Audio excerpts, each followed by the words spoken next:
I'm Anne Marie Slaughter.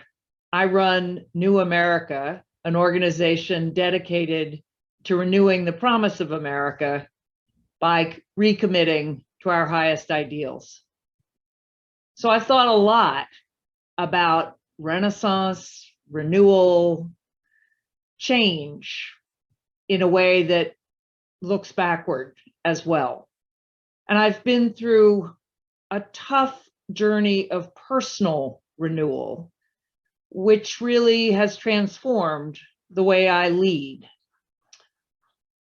Renewal is a word and a process that looks backward and forward at the same time.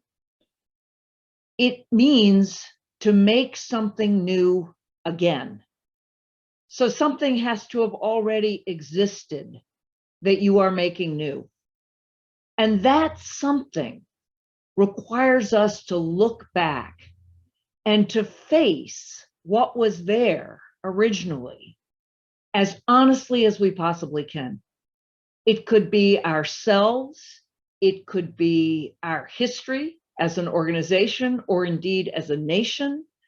But as I think about renewal, the first step is to look back and be radically honest about what we see.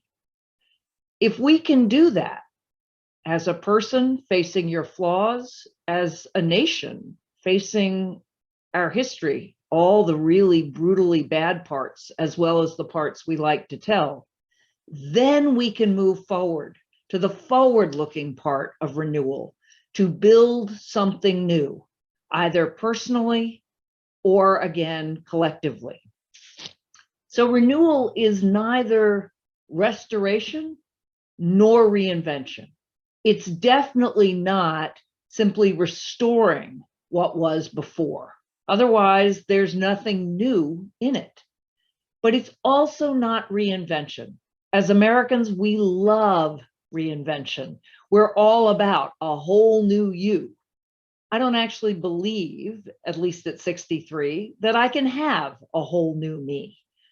I have a personality. I have been shaped by years and years of lived experience.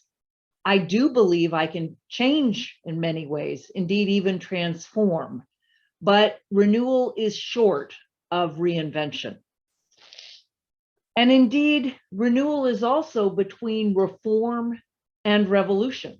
It is much more than reform. Again, personally, for an organization, for a nation, but it falls short of something completely new. Revolution comes from revolt, from completely rejecting what is. Renewal at least finds some things to be proud of and to build on. So then what is the relationship between renewal and Renaissance? Renaissance, at least in French, means renaissance, a rebirth. And indeed, the Renaissance as we know it was the rebirth of Roman culture. Italy in the 15th century, looking back to a past that was now dead, but looking back to the art and the culture and the intellectual ferment that they rebirthed around them. So there's lots of overlap in many ways between renewal and Renaissance, bringing something back. But to me, the key is, again, to bring it back critically, to take a look at that past, whatever it is, and not just to say we're going to rebirth it, we're going to renew it, but what are the parts that we now reject? We can't destroy them. We have to sit with them and face what they were and what they mean today. And then what are the parts we do want to bring forward and build on together? Thank you.